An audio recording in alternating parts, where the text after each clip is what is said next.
The recent India's Got Latent controversy. क्या हो गया रणवीर भाई को? Or would you join in once and stop? I know it's been all over social media, right?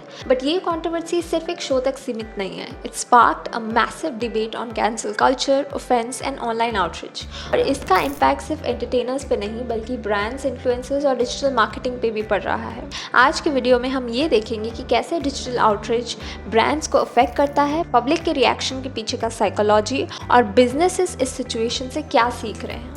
Plus, we will dive into some real case studies और कुछ solid database insights. Hi and welcome back to Anotech India Solutions. सबसे पहले चलिए थोड़ा recap करते हैं what exactly happened in the India's Got Latent controversy. क्या हो गया रणवीर भाई को? Or would you join in once and stop it forever? Recently एक एपिसोड में रणबीर अलाहाबादिया, जिन्हें हम सब बियर बाइसेप्स के नाम से जानते हैं, उन्होंने कुछ ऐसे रिमार्क्स दिए जो इंस्टेंटली सोशल मीडिया पे एक बड़ी स्टॉर्म क्रिएट कर गई. लोगों ने तुरंत अपना आउटरीच एक्सप्रेस करना शुरू कर दिया. नाउ इमेजिन एक ही इंसिडेंट ने कितने हैशटैग, वायरल क्लिप्स और इन्फ्लुएंसर टेक जनरेट किए. ट्विटर पे ट्रेंड्स इतने फास्ट बदलते हैं कि कभी कभी लगता है आउटरीच साइकिल सिर्फ 48 से 72 आवर्स घंटे में ख़त्म हो जाती है. एंड ट्रूली स्टैटिस्टिक के हिसाब से ये आउटरीच साइकिल्स लगभग 48 से 72 आवर्स तक रहते हैं बिफोर शिफ्टिंग फोकस. मतलब आज का डिजिटल स्पेस बहुत ही फास्ट पेस्ड है और एक मिनट में सब कुछ चेंज हो सकता है. और इस इंसिडेंट के बाद पब्लिक सेंटिमेंट में बहुत ही ड्रामेटिक शिफ्ट देखने को मिली. एक तरफ लोगों ने इस रिमार्क को लेकर एक्सट्रीम क्रिटिसिज्म किया और दूसरी तरफ कुछ लोगों ने इस कंट्रोवर्सी को एक ओवरब्लोन इशू भी माना. लेकिन जो सबसे इंटरेस्टिंग है वो ये है कि कंट्रोवर्सी ने कैंसिल कल्चर को भी एक नया डायमेंशन दे दिया. एडलमैन ट्रस्ट बैरोमीटर के मुताबिक 62% लोग कहते हैं कि एक ब्रांड का रिस्पॉन्स किसी कंट्रोवर्सी पे डायरेक्टली उनके परचेसिंग डिसीजन को अफेक्ट करता है. लेकिन ये सिर्फ एक शो की बात नहीं है, ये बिजनेस और ब्रांड इमेज का भी मैटर है. डाटा बोलता है कि इंडिया में 72% यूजर्स डेली वायरल कंटेंट से इंगेज करते हैं. ये बताता है कि जब भी कोई कंट्रोवर्सी होती है हम ऑटोमेटिकली उस कंटेंट को देखते हैं, शेयर करते हैं और रिएक्ट करते हैं. और इसी वजह से आज के डिजिटल स्पेस में आउटरीच इतना रैपिडली स्प्रेड होता है. Let's dive deep into the phenomena of digital outreach. You ever wonder कि कुछ टॉपिक्स एकदम एक्सप्लोशन कैसे क्रिएट कर देते हैं जबकि कुछ barely नोटिस होते हैं? Yes, it's all about the psychology behind our reactions. सबसे पहला फैक्टर है negativity bias. Our brain is wired to react stronger to negative news. Think about it. जब आप कोई negative news देखते हो, छोटा सा स्पार्क भी जल्दी से आग में बदल जाता है. ये बायस इंश्योर करता है कि even a small controversy can snowball into a massive online uproar. It's like even if the issue is minor, the negative angle grabs our attention and triggers a chain of reactions in the form of shares and comments. फिर आता है moral grandstanding. आपने notice किया होगा कि जब लोग किसी कंट्रोवर्शियल टॉपिक पे अपना आउटरीच दिखाते हैं तो वो अपने आप को एक राइचियस इंसान के रूप में पेश करते हैं. मतलब हम सब अपना मोरल सुपीरियॉरिटी दिखाना चाहते हैं. मैं सही हूँ, मैं स्टैंड लेती हूँ. तो जब आप देखते हो कि लोग सोशल मीडिया पे अपने opinions loud and clear share कर रहे हैं, आप भी फील करते हो कि आपको अपनी आवाज़ उठानी चाहिए. Even if you are not 100% sure, it's more about feeling part of something larger than yourself. और उसके बाद आता है द बैंडवॉगन इफेक्ट. यानी अगर आप देखते हो कि सब लोग गुस्सा कर रहे हैं या किसी स्पेसिफिक टॉपिक पे रिएक्ट कर रहे हैं तो आप भी उस मोमेंट का हिस्सा बन जाते हो, चाहे आपका पर्सनल ओपिनियन थोड़ा न्यूट्रल ही क्यों ना हो. सोशल मीडिया पे जब एक हैशटैग ट्रेंड होता है या कोई मीम वायरल होता है देन नेचुरली सबको लगता है मैं भी ज्वाइन करती हूँ. It's like peer pressure in digital form. How brands gate trapped. अब सोचिए ये डिजिटल आउटरीच ब्रांड्स के लिए कितना ट्रिकी हो जाता है. अगर एक ब्रांड चुप रहता है ड्यूरिंग द कंट्रोवर्सी तो लोग उसे कॉम्प्लिसिट समझ लेते हैं, as if they are endorsing the problematic behaviour. लेकिन अगर ब्रांड तुरंत रिस्पॉन्ड करता है तो उसका रिस्पॉन्स भी बैकफायर कर सकता है. एक गलत या इनसिंसियर अपॉलॉजी आउटरीच और बढ़ा सकता है. ये डिलेमा, जिसे हम often apology culture versus strategic silence कहते हैं, ब्रांड के लिए एक रियल चैलेंज बन चुका है. They have to strike the perfect balance between acknowledging the issue and not fueling the fire further. अब बात करते हैं एक और important aspect, cancel culture. It isn't just about individuals, it affects businesses and brands too. आजकल digital backlash का impact बहुत ही real है and it can literally cancel a brand if not handled properly. For example, we can take the Tanishq ad controversy. Tanishq का एक ad था जिसमें interfaith marriage दिखाया गया था. ये रस्म तो आपके घर पे होती भी नहीं है ना? पर बिटिया को खुश रखने की रस्म तो हर घर में होती है। पब्लिक के रिएक्शन ने इस एड को इतना नेगेटिव लाइट में डाला कि ब्रांड को प्रेशर में आके ये विथड्रॉ करना पड़ा। इस इंसिडेंट से हमें ये समझ आता है कि सेंसिटिव टॉपिक्स को हैंडल करना कितना चैलेंजिंग हो सकता है, especially when a huge section of society reacts emotionally. Next we can talk about Zomato's political tweets. Zomato के कुछ पॉलिटिकल ट्वीट्स भी सिमिलर बैकलैश के शिकार हुए हैं। ये ट्वीट्स इनिशियली ब्रांड इमेज को हर्ट करने लगे, लेकिन Zomato ने स्ट्रेटेजिकली अपना मैसेजिंग ट्विक करके पब्लिक सेंटिमेंट को नेविगेट किया और अपनी ब्रांड आइडेंटिटी को स्टेबल रखा। इससे हमें ये पता चलता है कि even in the face of controversy, a smart and well thought out response can maintain a positive brand image. And next, we have to talk about the infamous Nestle's Maggie ban. एक classic example of crisis management in a viral storm. Maggi के case में Nestle को एक massive digital backlash face करना पड़ा, जिसमें consumer trust को regain करना बहुत चैलेंजिंग हो गया।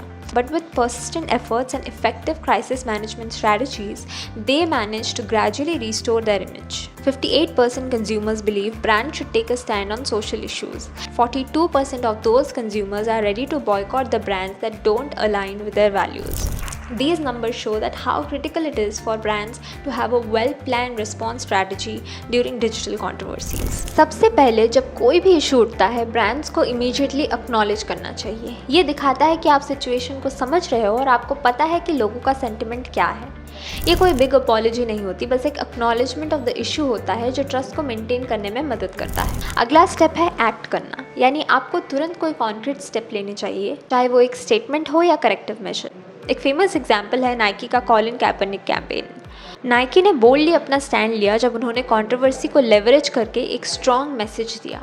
उनका रिस्पॉन्स क्लियर था and it resonated with the core audience, which turned a potential crisis into brand strength. और सबसे इम्पॉर्टेंट है अडेप्ट करना। क्राइसिस से फीडबैक लेके अपने फ्यूचर स्ट्रैटेजीज़ को मॉडिफाई करना चाहिए।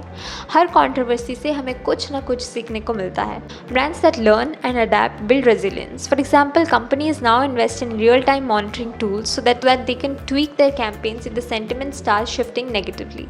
ये 3 simple steps, acknowledge, act and adapt, basically आपको क्राइसिस से निकलने में बहुत हेल्प करते हैं। It's about turning a negative situation into an opportunity for growth and trust building. अब आते हैं एक और इम्पॉर्टेंट पॉइंट पर, brand positioning in the era of cancel culture. आज के डिजिटल एज में brands face a unique dilemma, should they play it safe और take a bold stand. On one side, safe marketing is all about avoiding controversial issues, यानी अपना content बनाते वक्त एकदम sanitised approach रखना। ये अप्रोच रिस्क को मिनिमाइज़ करता है, लेकिन क्रिएटिविटी पे भी थोड़ा दम लग जाता है। और फिर दूसरी तरफ है बोल्ड ओपिनियनेटेड ब्रांडिंग। इसमें ब्रांड्स अपना ट्रू स्टैंड दिखाते हैं, even if it means facing some backlash. But अगर आप सही तरीके से हैंडल करते हो तो आप एक लॉयल कस्टमर बेस क्रिएट कर सकते हो। इस डिलेमा को और भी क्लियर करने के लिए AI और सेंटिमेंट एनालिसिस का रोल भी बहुत क्रूशियल हो गया है। आजकल एडवांस टूल का यूज़ करके ब्रांड्स प्रेडिक्ट कर सकते हैं कि उनका कंटेंट कैसे परफॉर्म करेगा। AI in digital marketing helps in analysing public sentiment in real time, जिससे आपको पता चल जाता है कब आपको कंटेंट को एडजस्ट करना है और कब एक बोल्ड स्टैंड लेना है। So question remains, should brands B neutral और टेक अ स्टैंड? मेरा मानना है कि एक बैलेंस्ड अप्रोच ही बेस्ट है। आपको अपनी कोर वैल्यूज़ को ध्यान में रखते हुए अपना मैसेज कन्वे करना चाहिए। अगर आप सिंसियरली अपने स्टैंड पे खड़े हो तो even if there is some controversy, आप अपने लॉयल कस्टमर्स के साथ कनेक्ट कर पाते हो। And that my friends is the key to thriving today's cancel culture environment. Alright, अब बात करते हैं फ्यूचर की, स्पेसिफिकली डिजिटल मार्केटिंग का future in this fast paced hyper reactive digital world, जहाँ सब कुछ इतना वोलेटाइल हो चुका है कि ब्रांड्स को अपनी स्ट्रैटेजीज़ को कॉन्स्टेंटली इवॉल्व करना पड़ेगा। देखते हैं कुछ की ट्रेंड्स जो आने वाले टाइम में शेप देंगे इस इंडस्ट्री को। सबसे पहले ऑथेंटिसिटी का ट्रेंड। आज के कंज्यूमर्स को polished, over produce PR responses ज़्यादा रियल, रॉ और अनफिल्टर्ड कंटेंट पसंद आता है। देखिए, हम सबको एक दूसरे से कनेक्ट करने के लिए ऑनेस्टी चाहिए होती है, कुछ ऐसा जो हमारी रियल लाइफ स्ट्रगल्स और सक्सेसेस को रिफ्लेक्ट करे। इमेजिन करो, instead of a perfect scripted ad, a brand shares behind the scenes moments, real employee stories और इवन अनफिल्टर्ड कस्टमर टेस्टिमोनियल्स। ये approach not only builds trust but also creates a stronger emotional connection. Authentic content से consumers feel like they are a part of the community, not just a market. आते हैं micro communities की तरफ। आजकल जब जब सब कुछ मास अपील के लिए डिज़ाइन किया जाता है, नीश ऑडियंस अपनी लॉयल्टी के लिए जाने जाते हैं। माइक्रो कम्युनिटीज़ जैसे regional Facebook groups, local WhatsApp communities या even niche Instagram pages, these are gold mines for brands. Why? Because smaller groups are often more engaged and they resonate with content that speaks directly to their culture, language, or interests. For example, a local fashion brand targeting a specific region can build a strong, dedicated following compared to trying to appeal to everyone across India.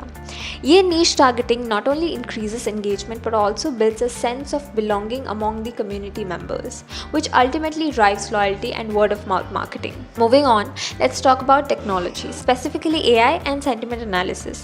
आज के digital era में brands AI tool का use करके real time में online sentiment track कर रहे हैं।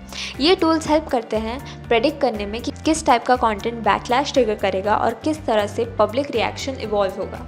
Imagine आप अपने कैंपेन लॉन्च करने से पहले ये जान सकते हो कि ऑडियंस का रिस्पॉन्स कैसे होगा। ये predictive analysis not only helps in crisis prevention but also allows brands to tweak their messages in real time. It's like having a digital pulse on what your audience is thinking and feeling. With tools like machine learning, algorithm, and big data analytics, brands can now make informed decisions, steer their campaigns in the right direction, ensuring they remain both relevant and safe. अब आइए बात करते हैं predictions की। आने वाले 5 सालों में कैंसिल कल्चर इवॉल्व होगी या फिर कोई नया ट्रेंड इमर्ज होगा, ये तो वक्त ही बताएगा। एक बात क्लियर है, digital marketing will continue to adapt. क्या हम देख सकते हैं कि फ्यूचर में ब्रांड्स ज़्यादा रिस्क लेने लगेंगे या फिर एक safer, more controlled approach adopt करेंगे? I think a balanced approach is inevitable. जो ब्रांड्स अपने क्रिएटिव एक्सप्रेशन को मेंटेन कर सकते हैं while staying mindful of public sentiment, वो ही सक्सेसफुली नेविगेट कर पाएंगे। फ्यूचर में we might also see a greater integration of AI tools, जिससे प्रेडिक्टिव क्राइसिस मैनेजमेंट और रियल टाइम इंगेजमेंट स्ट्रैटेजीज को और रिफाइन किया जाएगा। Overall the key will B agility, being able to quickly adapt to changes whether it's a certain wave of online outreach और a shift in consumer expectation. तो आज हमने discuss किया कि आज के डिजिटल स्पेस में ऑथेंटिसिटी, माइक्रो कम्युनिटीज़ और AI ड्रिवन इनसाइट्स कितने इंपॉर्टेंट हो गए हैं। But let's not forget the fine line between marketing and controversy. In today's world joking is a crime, but crime वो नैरेटिव पे डिपेंड करता है। ब्रांड्स, इन्फ्लुएंसर्स एंड मार्केटर्स को हमेशा पब्लिक सेंटिमेंट, डिजिटल साइकोलॉजी और इफेक्टिव क्राइसिस मैनेजमेंट का ध्यान रखना पड़ेगा। नेक्स्ट टाइम जब आप कोई वायरल कंट्रोवर्सी देखते हो या कोई ब्रांड बैकलैश को फेस करते हुए नोटिस करते हो, एक बार सोचिए who really benefits from this and what's the real game behind the scenes. ये अंडरस्टैंडिंग आपको ना सिर्फ बेटर मार्केटर बनाएगी बल्कि आपको हेल्प करेगी to build trust and authenticity in a world where every action is scrutinized. अगर आपको ये वीडियो इन्फॉर्मेटिव लगा हो तो please do like, share and subscribe. Let's keep the conversation going. Thank you for watching. Stay curious, keep engaging, and I'll see you in the next video.